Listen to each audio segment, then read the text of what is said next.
চালাচ্ছে যে ব্যারিস্টার ফুয়াদ সেনাবাহিনী প্রধান সম্পর্কে এবং সেনাবাহিনী সম্পর্কে খুবই খারাপ কথাবার্তা বলেছেন। তো আমরা মনে করি সেনাপ্রধান ওয়াকারুজ্জামানকে নিয়ে বাজে মন্তব্য করায় এবার গ্রেপ্তার হলেন ব্যারিস্টার ফুয়াদ। তো বন্ধুরা, এমন একটি নিউজ বর্তমান বাংলাদেশের সোশ্যাল মিডিয়াতে ভাইরাল হয়ে ছড়িয়ে পড়ছে। সত্যি কি সেনাপ্রধানকে নিয়ে বাজে মন্তব্য করায় গ্রেপ্তার হয়েছেন ব্যারিস্টার ফুয়াদ? এইবার এই বিষয় নিয়ে আমরা পর্যালোচনা এবং তদন্ত করে বেশ কয়েকটি খুবই গুরুত্বপূর্ণ তথ্য এবং ভিডিও ফুটেজ পাই, যা আজকের ভিডিওতে সেগুলোই এক এক করে ধারাবাহিক তুলে ধরা হবে। যদিও আজকের ভিডিওটা কিছুটা লং হতে পারে, তবে আজকের ভিডিওতে জানতে পারবেন সেনাপ্রধান ওয়াকারুজ্জামান ও ব্যারিস্টার ফুয়াদকে নিয়ে এমন কিছু অজানা গোপন তথ্য যা জানলে আপনিও ইতিমধ্যে অবাক হতে বাধ্য। সেই সাথে আরো জানতে পারবেন বর্তমান বাংলাদেশের রাজনীতির প্রেক্ষাপট আসলে কোন দিকে যাচ্ছে।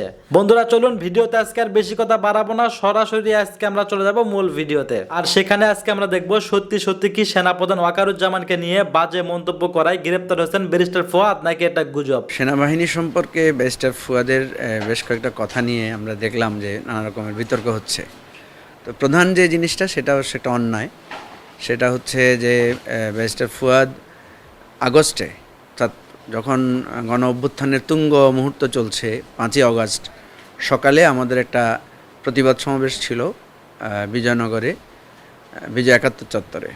সেখানে আমরা দেখেছি যখন মানে আমাদের দলের বিভিন্ন দিক থেকে খবর আসছিল যে বিভিন্ন জায়গায় পুলিশ ছাত্রদেরকে মেরে পুড়িয়ে দিচ্ছে, বিভিন্ন জায়গায় পুলিশ নির্যাতন করছে, একই সাথে সেনা ক্যান্টনমেন্টে মিটিং ডাকা হচ্ছে বঙ্গভবনে, এক ধরনের মানে খুবই উত্তুঙ্গ পরিস্থিতি।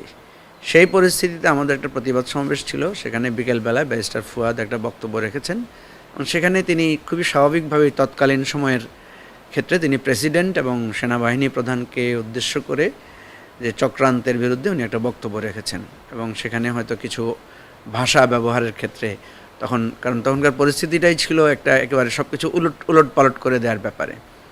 তো আপনারা তো জানেন যে আমরা সবাই জানি যে 5ই অগাস্ট যেখানে গণভবনকেই মানুষ ঘেরাও করে সেখানেই লণ্ডভণ্ড করে দিয়েছে। সুতরাং সেদিন সরকারের বা ফ্যাসিবাদের যেই সমস্ত চিহ্ন ছিল সব কিছুকেই উড়িয়ে দেওয়ার এই ধরনের একটা পরিস্থিতি বিরাজ করছিল। তো সেই পরিস্থিতিতে ব্যারিস্টার ফুয়াদ সেখানে প্রতিবাদ সমাবেশে বক্তব্য রেখেছে।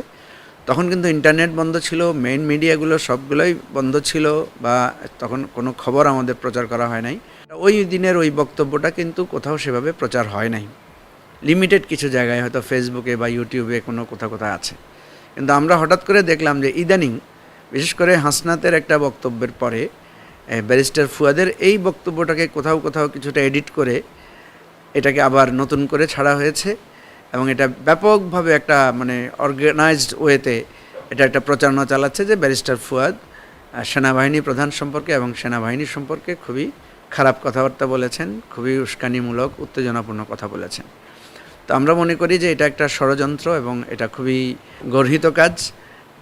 5ই আগস্টের সময়ে যেখানে মানে রাষ্ট্রের ব্যবস্থাপনার মানে ফেসিবাদের সমস্ত কিছুর বিরুদ্ধে আমাদের লড়াই ছিল, সেই সময়টার ক্ষেত্রে ব্যারিস্টার ফুয়াদ যে বক্তব্য রেখেছেন সেটা তাৎক্ষণিক বিবেচনায় ঠিক আছে। কিন্তু এখন যদি কেউ ওইটাকে এনে প্রচার করে, ওইটাকে এনে একটা ভুল ব্যাখ্যা দেওয়ার চেষ্টা করে, এটা আমি মনে করি এটা তার রাজনৈতিক মানে ধারণার উপর একটা প্রলেপ দেওয়ার চেষ্টা। এটা খুবই অন্যায় এবং এটা যারা করেছেন মূলত তারাই সেনাবাহিনীর সম্মান এবং মর্যাদাকে নষ্ট করছেন। কারণ ওই সময় আমরা যদি এই ধরনের ভূমিকা না নিতাম, ওই সময়ে যদি আমরা এই ধরনের বক্তব্য না দিতাম, তাহলে সেনাবাহিনী যে জনগণের পক্ষে ভূমিকা নিয়েছে সেই ভূমিকাটা হয়তো আমরা সেভাবে দেখতাম না। সেনাবাহিনী যে জনগণের পক্ষ হয়ে 5ই আগস্টে আমাদের বিজয় ভূমিকা রেখেছেন সেটার কিন্তু একটা অবিস্মরণীয় ঐতিহাসিক সময় সেটা ছিল। আর এরপরে রিসেন্টলি যে সমস্ত বিষয়ে ব্যারিস্টার ফুয়াদের বক্তব্য নিয়ে যারা বিভিন্ন রকমের সমালোচনা করছেন, সেখানে আমি যেটা দেখি সেখানে দুটো জিনিস। একটা হচ্ছে যে সেনাবাহিনীর রাজনীতিতে হস্তক্ষেপের বিষয়টাকে ব্যারিস্টার ফুয়াদ সেটাকে প্রতিবাদ করেছেন, যেটা আমরা সবসময় বলি যে আমাদের দেশের বিভাগগুলো, আমাদের দেশের প্রতিষ্ঠানগুলো, যেমন আমরা চাই যে আদালত রাজনীতির ঊর্ধ্বে থাকবেন, আমরা চাই যে প্রশাসন দলীয়করণ এবং রাজনীতিকরণ ঊর্ধ্বে থাকবেন, সেনাবাহিনীও দলীয়করণ রাজনীতিকরণের ঊর্ধ্বে থাকবেন। তো এই জায়গাটায় এই পয়েন্ট থেকে আমি তো মনে করি যে এই বক্তব্যের সাথে কারো দ্বিমত থাকার কথা না। ফুয়াদের একটা কথা নিয়ে অনেকে প্রতিক্রিয়া দেখিয়েছেন এবং আমি মনে করি সেই প্রতিক্রিয়াও অমূলক না। যে ফুয়াদ বলেছেন যে সেনাবাহিনী হচ্ছে আমাদের এই রাষ্ট্রের চাকর বাকর। এই চাকর বাকর শব্দটা নিয়ে অনেকে হয়তো আঘাত পেয়েছেন, কষ্ট পেয়েছেন। আমি মনে করি যে এই শব্দটা যদি আরও ভালো শব্দ ব্যবহার করা যেত, আমরা যেমন সবকে বলি যে সার্ভেন্টস অফ দি স্টেট বা মানে রাষ্ট্রের আমরা সবাই কর্মচারী, কর্মজীবী বা আমরা চাকর, রাষ্ট্রের চাকর। তো এই শব্দটা হয়তো অনেকভাবে গ্রহণীয়। তো এই শব্দটা থেকে অনেকে হার্ট বোধ করেছেন, কারণ আমাদের সেনাবাহিনীতে আমরা দেখেছি যারা কাজ করেন তারা দেশের জন্য, এই আমাদের রাষ্ট্রের সম্মানের জন্য তারা জীবন ঝুঁকি নিয়ে কাজ করেন। তো এটাকে অনেকে কমনভাবে নিয়েছেন।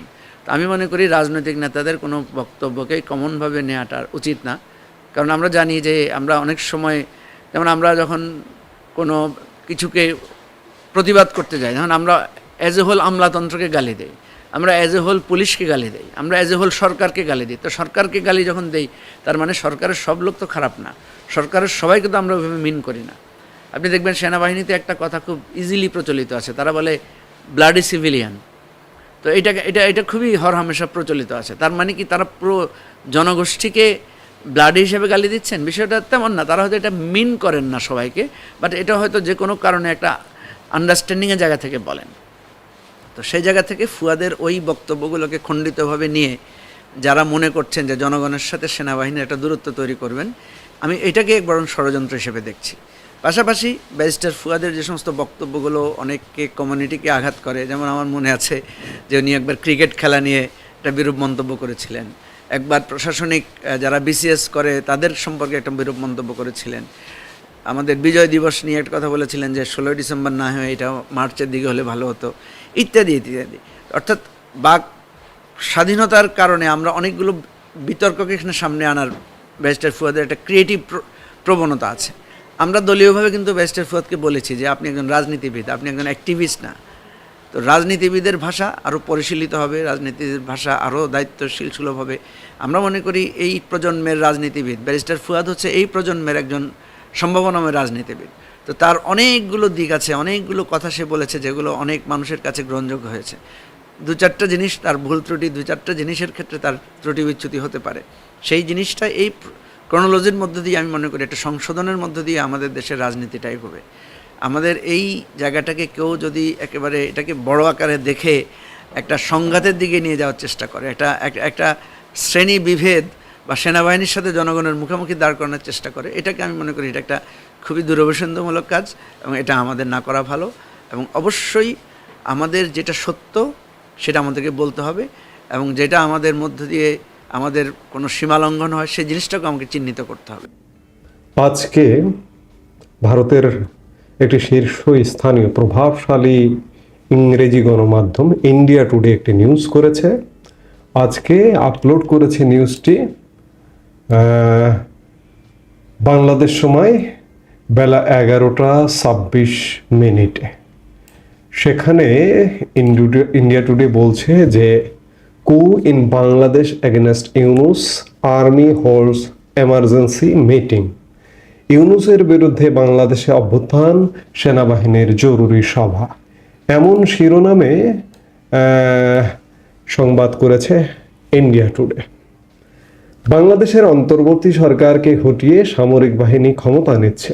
ইন্ডিয়া টুডের এমন মনগড়া মিথ্যা প্রতিবেদনের প্রতিবাদ জানিয়েছে বাংলাদেশ সেনাবাহিনী। এসব প্রতিবেদনে পতিত আওয়ামী লীগের সমর্থকদের ভুয়া খবর ছড়িয়ে আসছে। এবার তার বিরুদ্ধে জবাব দিল বাংলাদেশ সেনাবাহিনী। প্রতিবাদ বার্তায় এই প্রতিবেদনকে অবিশ্বাস্য তথ্য বিকৃতি, গুজব রটানো, পুরোপুরি মিথ্যা ও বিভ্রান্তিকর বলে আখ্যা দিয়েছে বাংলাদেশ সেনাবাহিনী। প্রতিবাদ বার্তায় বলা হয়েছে, ভারতীয় সংবাদ মাধ্যম ইন্ডিয়া টুডে আবারও মিথ্যা ও ভিত্তিহীন তথ্যের ভিত্তিতে একটি প্রতিবেদন প্রকাশ করেছে, যা বাংলাদেশ সেনাবাহিনীর নজরে এসেছে। আজ 25 মার্চ 2025 প্রকাশিত বাংলাদেশ সেনাবাহিনী প্রধান উপদেষ্টা মোহাম্মদ ইউনুসের বিরুদ্ধে সম্ভাব্য অভ্যুত্থানের আশঙ্কায় জরুরি বৈঠক করেছে। শিরোনামের প্রতিবেদনটি শুধু সাংবাদিকতার নীতিমালার চরম লঙ্ঘনই নয়, বরং এটি একটি মর্যাদা সম্পন্ন সংবাদ মাধ্যমের অবিশ্বাস্য তথ্য বিকৃতি ও গুজব রটানোর একটি জঘন্য দৃষ্টান্ত। প্রতিবেদনটিতে কোনো নির্ভরযোগ্য সূত্র বা যাচাইযোগ্য প্রমাণ নেই, বরং এটি সম্পূর্ণভাবে ভিত্তিহীন গুজব ছড়ানোর আরেকটি প্রয়াস। আসন্ন অভ্যুত্থান সংক্রান্ত পুরোপুরি মিথ্যা ও বিভ্রান্তিকর, যা সাংবাদিকতার ন্যূনতম নৈতিকতাকেও উপেক্ষা করেছে। প্রতিবাদ বার্তায় বলা হয়, এটি প্রথমবার নয়, ইন্ডিয়া টুডে ইতিপূর্বেও বাংলাদেশ সেনাবাহিনী নিয়ে ভ্রান্ত তথ্য, মনগড়া প্রতিবেদন প্রকাশ করেছে। এর আগেও এই তো কদিন আগে মাত্র 11 মার্চ 2025 তারিখে সেনাবাহিনীকে নিয়ে একটি অসত্য প্রতিবেদন প্রকাশ করা হয়, যা আমরা তখনই প্রত্যাখ্যান করেছিলাম। আইএসপিআর এটি বলছে, কিন্তু দুঃখজনকভাবে ওই প্রতিবাদ সত্ত্বেও ইন্ডিয়া টুডে তাদের ভিত্তিহীন সংবাদ প্রকাশের অভ্যাস অব্যাহত রেখেছে, যা তাদের সম্পাদনা নীতির চরম অবক্ষয়ের প্রমাণ। এতে আরও বলা হয়, বাংলাদেশ সেনাবাহিনী রাষ্ট্রের সার্বভৌমত্ব, গণতন্ত্র ও শান্তি রক্ষায় অটল রয়েছে। আমরা ইন্ডিয়া টুডে সহ সব সংবাদ মাধ্যমকে দায়িত্বশীল সাংবাদিকতার নীতিমালা অনুসরণ করার আহ্বান জানাই এবং অনুরোধ করি ভিত্তিহীন ও উস্কানিমূলক খবর প্রকাশ করা থেকে বিরত থাকার জন্য। বাংলাদেশ ও ভারতের মধ্যে বন্ধুত্বপূর্ণ সম্পর্ককে প্রশ্নবিদ্ধ করার এ ধরনের অপপ্রচার কোনোভাবেই গ্রহণযোগ্য নয়। সেনাবাহিনীর বার্তায়, আন্তঃবাহিনী জনসংযোগ পরিদপ্তরের বার্তায় এমন প্রতিবাদ করা হয়েছে, যেটি সংবাদ মাধ্যমে পাঠানো হয়েছে, সামরিক বাহিনীর ভেরিফাইড ফেসবুক পেজে প্রকাশ করা হয়েছে, আইএসপিআর এর ওয়েবসাইটে প্রকাশ করা হয়েছে। অর্থাৎ ইন্ডিয়া টুডে এই যে গত কয়েকদিন ধরে দেশের সামগ্রিক অস্থিরতা নিয়ে সেনাবাহিনী দফায় দফায় বৈঠক করেছে এবং সোমবারেও একটি চূড়ান্ত বৈঠক করেছে। এগুলো নিয়ে ইন্ডিয়া টুডে সংবাদ প্রকাশ করেছে যে বাংলাদেশে একটি অভ্যুত্থানের পরিকল্পনা হচ্ছে, ইউনূসকে হটিয়ে এবং সেনাবাহিনী ক্ষমতা নেবে, এরকম একটি সংবাদ প্রকাশ করা হয়েছে। তারই প্রতিবাদ জানালো কয়েক ঘন্টা আগে বাংলাদেশ সেনাবাহিনী এর প্রতিবাদ জানিয়েছে। আসলে বাংলাদেশে এমন একটি গুজব চাউর আছে যে একটা সামরিক অভ্যুত্থান হচ্ছে। আমরা আসলে গুলিয়ে ফেলছি। সামরিক অভ্যুত্থান কখন? সামরিক বাহিনী অভ্যুত্থান করে বা অভ্যুত্থান জিনিসটা কি? অভ্যুত্থানের মধ্যে কিন্তু একটা বিপ্লবের গন্ধ থাকে, বিদ্রোহের গন্ধ থাকে। সামরিক বাহিনী বিদ্রোহ করে। আমরা ধরে নিচ্ছি বা মেনে নিচ্ছি যে বর্তমানে বাংলাদেশে একটা সরকার নেই। আমি সব বক্তব্যেই বলি, সরকারের অস্তিত্ব খুঁজে পাওয়া যায় না নানান কর্মকাণ্ডে। কিন্তু মোহাম্মদ ইউনূসের সরকারকে কি আসলে ফেলতে সামরিক বাহিনীর অভ্যুত্থান করার প্রয়োজন আছে? অভ্যুত্থান সাধারণত হয়, বিপ্লব বা বিদ্রোহ সাধারণত হয় একটি নির্বাচিত সরকারকে হটানোর জন্য। মোহাম্মদ ইউনূসের সরকার কি নির্বাচিত সরকার? নিশ্চয়ই আপনারা উত্তর দেবেন যে না। আমি আজকে দিনের আরেকটি ভিডিওতে বলেছিলাম যে 82 সালে এরশাদ অভ্যুত্থান করেছিল, একটি শান্তিপূর্ণ অভ্যুত্থান। সেই সরকারটিও, সত্তার সরকারটিও কিন্তু নির্বাচিত সরকার ছিল। এরকম মোহাম্মদ ইউনূসের মতো হঠাৎ সরকার নয়, হঠাৎ রাতারাতি সরকার নয়, হঠাৎ এসে উড়ে এসে জুড়ে বসে গেলেন এমনটা নয়। কিন্তু মোহাম্মদ ইউনূস হঠাৎ উড়ে এসে জুড়ে বসা সরকার, এবং এই সরকারটি নির্মাণে প্রধান ভূমিকায় ছিলেন কিন্তু বাংলাদেশ সেনাবাহিনীর সেনাপ্রধান জেনারেল ওয়াকারুজ্জামান কিংবা সেনাবাহিনী। সেনাবাহিনী যদি চায়, যদি মনে করে কোনো অভ্যুত্থানের তো প্রয়োজন নেই, সেনা সদর থেকে বা যে কোনোভাবে ইউনূসকে একটি বার্তা পৌঁছে দিতে হবে, পৌঁছে দেবে যে আপনি রিজাইন দিন। তখন স্বাভাবিকভাবেই সরকার, দেশে তত্ত্বাবধায়ক সরকার গঠন হবে নাকি সামরিক বাহিনী ক্ষমতা নেবে। আমি মনে করি যে বাংলাদেশে এই অবস্থায় যেহেতু কোনো নির্বাচিত সরকার নেই, কোনো বিদ্রোহ, বিপ্লব বা অভ্যুত্থানের কোনো প্রয়োজন নেই। এই যে ভারতীয় সংবাদ মাধ্যম যেটি বলেছে কিংবা নানাভাবে গুজব ছড়ানো হচ্ছে যে সাভার থেকে ট্যাঙ্কের বহর রওনা দিয়েছে 9ম পদাতিক ডিভিশন থেকে, টাঙ্গাইল থেকে 19 পদাতিক ডিভিশন থেকে ইত্যাদি ট্যাঙ্কের বহর, ট্যাঙ্কের ছবি দিয়ে নানা রকম গুজব ছড়ানো হচ্ছে। এগুলো কিছুই করা লাগবে না। এগুলো সাধারণত করতে হয় নির্বাচিত সরকারের ক্ষেত্রে। এই মুহূর্তে তো নির্বাচিত সরকার নেই, দেশের অবস্থা ভয়ানক খারাপ, এবং এই সরকারটি নির্মাণ করেছে সেনাবাহিনী। একদম শান্তিপূর্ণ উপায়ে এই সরকারটির বিদায় ঘটতে পারে, এবং সেটিই ঘটবে। সেটি আজ হোক, কাল হোক, পরশু হোক, 10 দিন পরে হোক, 7 দিন পরে হোক, ঘটবে। কারণ মোহাম্মদ ইউনূসের সরকার নির্বাচন করে যেতে পারবে না। বারবার বলছি, বিভিন্ন ভিডিওতে একই কথা বলছি, আবারও বলতে চাই। আবারও এই জন্যই বললাম যে ইন্ডিয়া টুডে যে নিউজটা করেছে, সামরিক অভ্যুত্থান, মোহাম্মদ ইউনূসকে সরানোর জন্য নাকি সামরিক অভ্যুত্থান করবার প্রয়োজন হবে। কোনো অভ্যুত্থানের প্রয়োজন হবে না, শান্তিপূর্ণ উপায়ে ক্ষমতা হস্তান্তর হবে। তো কাজেই ইন্ডিয়া টুডে যেটি করেছে সেটি ভিত্তিহীন। আমিও বলতে চাই, সামরিক বাহিনীর সাথে আমিও বলতে চাই যে এটি ভিত্তিহীন নিউজ। যে সামরিক অভ্যুত্থানের জন্য গত কয়েকদিন কোনো মিটিং হয়নি।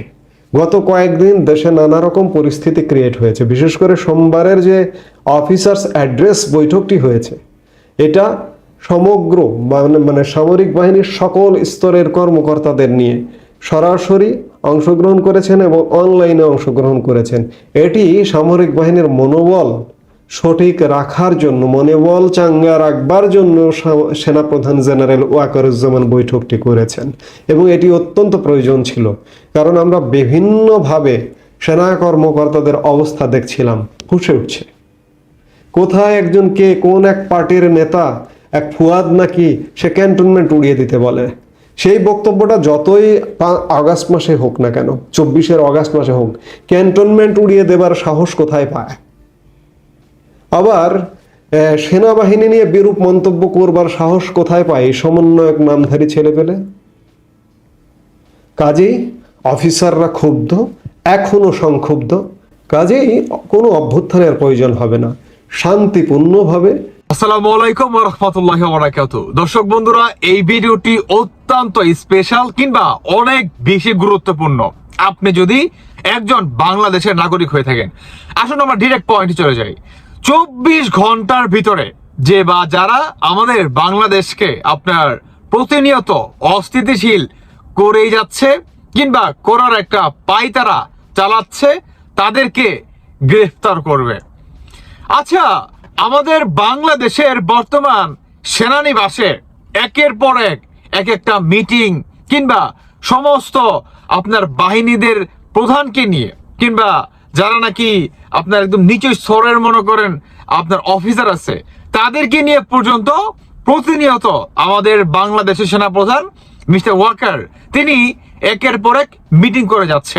এবং এই ওয়াকারের বক্তব্য হচ্ছে, বাংলাদেশকে যারা নাকি প্রতিনিয়ত আপনার অস্থিতিশীল করার চেষ্টা চালাচ্ছে, তাদেরকে যে কোনো মূল্যে থামাতে হবে, যে কোনো মূল্যে, এনি মূল্যে। বুঝেন তো? যদি গ্রেফতার করতে হয় গ্রেফতার পর্যন্ত করবে। এখন আসুন আরেকটি বড় ইম্পর্টেন্ট, আমি আপনাদেরকে একটু এরশাদের আমলে নিয়ে যাই। যারা নাকি এরশাদের আমলে বা এরশাদের শাসনকাল আপনারা দেখছেন, অবশ্যই আপনারা কমেন্ট করে জানিয়ে যাবেন। আপনার এরশাদের আমলে কিংবা সেই সময়কালীন যে বিচারপতি ছিল আপনার সত্তার, এই সত্তারকে সরিয়ে কিন্তু এরশাদ এক রাতের ভিতরে ক্ষমতা দখল করে। কিভাবে করে আসুন সেই সমীকরণটাই মিলাই, বা এই 25-এর সাথে ঠিক এরশাদের আমলটা টোটালি ভেরি ক্লোজ, মানে মিলে যাচ্ছে। কিভাবে আসুন আপনাদেরকে একটু বলি।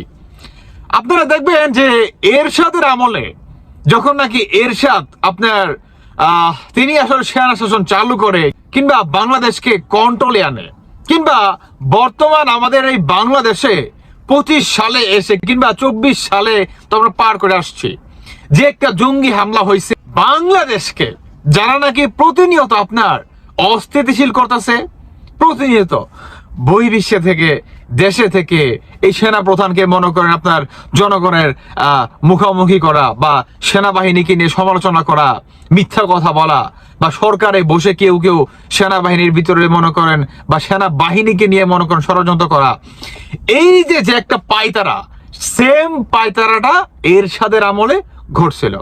সেই সময়কালীন যে আপনার বিচারপতি যে আপনার ছিল আব্দুল সত্তার, তাকে সরিয়ে এক রাতের ভিতরে একটা অভিযান চালাইছিল আপনার এরশাদ। এই এরশাদ এক রাতের ভিতরে অভিযান চালায়া যারা নাকি বাংলাদেশকে প্রতিনিয়ত অস্থিতিশীল করছে, তাদেরকে গ্রেফতার করছে, সর্বোচ্চ আইনের আওতায় আনছে। সবচেয়ে মজার বিষয় হচ্ছে যখন নাকি এরশাদ আপনার সেনা শাসন জারি করে কিংবা তিনি ক্ষমতা দখল করে, বাংলার মানুষ তখনও কিছু জানতো না। সকাল হইছে, আপনার রেডিওতে এটা প্রচার প্রচারণা করছে, তারপরে বাংলার মানুষ জানে যে যারা নাকি বাংলাদেশকে প্রতিনিয়ত অস্থিতিশীল করছে তাদেরকে এক রাতের ভিতরে দমন করে ফেলছে। কে দমন করছে? সেনা শাসন জারি করে এরশাদ। তো আপনি যদি এরশাদের আমলটা বর্তমান বা এরশাদের সমীকরণটা আমাদের 25-এর সাথে মিলাতে চান, আমি বলবো ভাই ভেরি ক্লোজ, খুবই ক্লোজ। ধরেন আপনার মানে কতটা ক্লোজ আমি আপনাদেরকে যদি সংখ্যাটা বুঝাইতে পারি, অনেকটা 1 আর 2, মানে 1-2-র ভিতর যতটা ক্লোজ, সেম ক্লোজ বর্তমান এরশাদের শাসন আমলের যে ঘটনা আর আমাদের 25-এর সেনানিবাসের এই ঘটনা। আচ্ছা, আমাদের এই সেনানিবাসে বর্তমান কি ঘটতেছে? আমাদের বাংলাদেশের সেনানিবাসে বর্তমান একের পর এক প্রতিনিয়ত মিটিং মনে করেন চলমান। আসলে এই মিটিংগুলা কিসের ইঙ্গিত দিচ্ছে? এই মিটিংগুলোতে বর্তমান আপনার জেনারেল, পুলিশ বাহিনী, তারপর হচ্ছে আপনার বিজেপি, যে বা যারা আছে সবাইকে নিয়ে, যারা নাকি আপনার আসতে পারতেছে না তারা অনলাইনে মনে করেন যুক্ত হচ্ছে, যারা নাকি মনে করেন সরাসরি আসতেছে তারা তো কথা বলতেছে কিংবা নিজেদের বক্তব্য রাখতেছে। মানে বাংলাদেশকে, বিশেষ করে বাংলাদেশকে যারা নাকি প্রতিনিয়ত অস্থিতিশীল করার চেষ্টা চালাচ্ছে, পায়তারা চালাচ্ছে, ইভেন আপনার বহির্বিশ্বে থেকে একের পর এক হুঙ্কার দিচ্ছে, হ্যাঁ, সেনা প্রধানকে জনগণের আপনার মুখোমুখি করার একটা পায়তারা চালাচ্ছে, মিথ্যা প্রচার করতেছে, সেনাবাহিনীকে নিয়ে মনে করেন সমালোচনা করতেছে, কেউ কেউ তো সরকারে বসে সেনাবাহিনীকে নিয়ে উল্টাপাল্টা গুজব ছড়াচ্ছে। এর ভিতরে আপনার উপদেষ্টা আসিফ ভুঁইয়া, তাই না? তো তিনি সংবিধান গ্রহণ করেও সংবিধানের সাথে বেইমানি। যাই হোক, আমাদের এই বাংলাদেশে বর্তমান দেখতে পারবেন অচিরেই যে ওই যে বললাম এরশাদ যেভাবে আপনার ক্ষমতা দখল নিছে এক রাতের ভিতরে, আমাদের বাংলাদেশে সেনানিবাসে বর্তমান এটাই কি ইঙ্গিত দিচ্ছে। আপনার এরশাদ যখন নাকি ক্ষমতায় গেছে তখন যাওয়ার আগে সেনানিবাসে ঠিক এইরকমই ঘন ঘন প্রতিনিয়ত সমস্ত বাহিনীকে নিয়ে আপনার মিটিং করছে, সমস্ত বাহিনীর প্রধানের বক্তব্য নিছে, সবাইকে একত্রে করছে, এক কাতারে আনছে। আমাদের বাংলাদেশ সেনাবাহিনীর প্রধান মিস্টার ওয়াকার তিনিও কি সেই পথে হাঁটতেছে, বা তিনিও সবাইকে দেখেন প্রতিনিয়ত মিটিং করতেছে, সবাইকে এক কাতারে আনার চেষ্টা চালাচ্ছে। আপনাকে থাকতে হবে মাস্ট, আপনি যদি সশরীরে না থাকতে পারেন আপনাকে অনলাইনে আনতেছে। মানে আপনি কাজে আছেন, কোনো আপনার সরকারি কাজে কিংবা দেশের কোনো কাজে আপনি ব্যস্ত আছেন, বাট আপনি অনলাইনে যুক্ত আছেন, আপনি কথা বলতে পারতেছেন, মন্তব্য আপনি প্রকাশ করতে পারতেছেন, বক্তব্য রাখতে পারতেছেন, কিংবা আপনি তাদের বক্তব্য শুনতেছেন। দেশে নেক্সট যে আপনার মিশনটা বা নেক্সট যেই আপনার কি করে আমাদের বাংলাদেশ সেনাবাহিনীর যে স্টেপটা সেই সম্পর্কে আপনারা জানতে পারতেছেন। এই যে একটা ইনফরমেশন কিংবা এই যে একটা কানেক্টেড, এটা কিন্তু অনেক বড় একটা ইস্যু, এটা কিন্তু অনেক বড় একটা পাওয়া, তাই না? তো সেনানিবাসে বর্তমান কিংবা এরশাদ আমলের সেনানিবাসে যে ঘটনা ঘটছিল আমাদের বাংলাদেশের আপনার সেই 25 সালে এসে সেনানিবাসের অবস্থা সেম দেখতে পারবেন অচিরেই। আমাদের বাংলাদেশে এই জঙ্গিবাদীদের ঠিক এক রাতের ভিতরে দেখবেন গ্রেফতার করে আইনের আওতায় এনে বাংলাদেশে সেনা শাসন অচিরেই চালু হয়ে যাবে। আপনার যতটুকু সংস্কার কাজ শেষ করা যায় অতি দ্রুত শেষ করে আপনার বাংলাদেশের জনগণের ম্যান্ডেটের মাধ্যমে একটা সরকার প্রতিষ্ঠিত করাই বর্তমান আমাদের বাংলাদেশ সেনাবাহিনীর প্রধানের একটা সবচেয়ে বড় লক্ষ্য, কিংবা আমাদের বাংলাদেশের সমস্ত আপনার প্রাণপ্রিয় বাহিনীদের একটাই লক্ষ্য, সেটি হচ্ছে আপনার নির্বাচিত একটা সরকার প্রতিষ্ঠিত করা। সেই সরকার প্রতিষ্ঠিত করার জন্যই আমাদের বাংলাদেশে যারা নাকি বর্তমান অবৈধ আপনার দখলদারি বাহিনীরা বৈশা রয়েছে, জঙ্গিবাদীরা বৈশা রয়েছে, এদেরকে ঠিক আমি মনে করি এরশাদের আমলের যেই পদক্ষেপ নিছে এরশাদ, এক রাতের ভিতরে আপনার কেউ জানেও না, একটা কাকপক্ষীও বলতে পারে না, যখন সকাল হয়েছে রেডিওর মাধ্যমে প্রচার প্রচারণা চলছে, তখন মানুষ জানতে পারছে যে বাংলাদেশে সেনা শাসন আপনার জারি হয়ে গেছে। এই আপনার বিচারপতি ছিল সত্তার, তাকে সরিয়ে বাংলাদেশের এরশাদ বর্তমান আপনার ক্ষমতায় নিছে, তাই না? তো আশা করি আমাদের এই বাংলাদেশের সেনা প্রধান মিস্টার ওয়াকার, আপনিও ঠিক এরশাদের ভূমিকাটা পালন করবেন। কারণ আমরা যদি সেই সমীকরণটা মিলাতে চাই ভাই, আপনার এরশাদের আমলের যেই অস্থিরতা সেনানিবাসে, আমাদের বাংলাদেশের 25 সালে এসে এই সেনা প্রধান কিংবা সেনানিবাসের যেই অস্থিরতা, এই যে একটা কানেক্টেড, এই যে একটা মিল প্রতিনিয়ত আপনার এরশাদ মিটিং করছে, 25 সেনা প্রধান মিটিং করতেছে সমস্ত বাহিনীদেরকে নিয়ে, এই সেম টু সেম আশা করি এরশাদের আমলে যে রাতটা এরশাদ ঘটাইতে পারছে আমাদের বাংলাদেশ সেনাপ্রধান মিস্টার ওয়াকার, আপনিও এই রাতটা আমাদেরকে উপহার দিতে পারবেন, আমরা আশাবাদী। যাই হোক দর্শক বন্ধুরা, বাকিটা আপনাদের ব্যক্তিগত মতামত অবশ্যই জানিয়ে যাবেন। আরেকটি কথা দর্শক বন্ধুরা, আমি হয়তো বা আপনাদেরকে সঠিকভাবে বোঝাইতে সক্ষম হয় নাই, যদি না হয়ে থাকি তাহলে আশা করি আপনারা ক্ষমা সুন্দর দৃষ্টি দেখবেন আমাকে। ধন্যবাদ সবাইকে, ভালো থাকবেন, আল্লাহ হাফেজ, আসসালামু। ধন্যবাদ প্রিয় দর্শকবৃন্দ, আমাদের ফুল ভিডিওটি দেখার জন্য আপনাকে জানাই অসংখ্য অসংখ্য ধন্যবাদ। তো বন্ধুরা, ইতিমধ্যে সোশ্যাল মিডিয়া থেকে শুরু করে আজকের ভিডিওটি দেখে আপনারা ক্লিয়ার হয়ে বুঝতে পারছেন আসলে ব্যারিস্টার ফুয়াদ গ্রেপ্তার হয়েছে কি না। আসলে কি ব্যারিস্টার সুমন মানে ফুয়াদ, যিনি একটা ব্যারিস্টার, তাকে নিয়ে যে সমালোচনা হচ্ছে যে সেনাবাহিনীকে নিয়ে বা কথা বলে তিনি নাকি গ্রেপ্তার। তো বন্ধুরা, ইতিমধ্যে আমাদের ভিডিও ফুটেজ দেখে কিন্তু বুঝতে পারছেন আজকের ভিডিওটা কতটা গুরুত্বপূর্ণ ছিল, এবং আজকের এই ভিডিওটা দেখে আপনাদের কী মন্তব্য অবশ্যই কমেন্ট বক্সে কমেন্ট করতে ভুলবেন না। আর হ্যাঁ, এমন নিত্য নতুন আপডেট খবর সবার আগে পেতে চাইলে এখনই আমাদের এই পিচ্চি সাকিব ইউটিউব চ্যানেলটি সাবস্ক্রাইব করুন। ধন্যবাদ।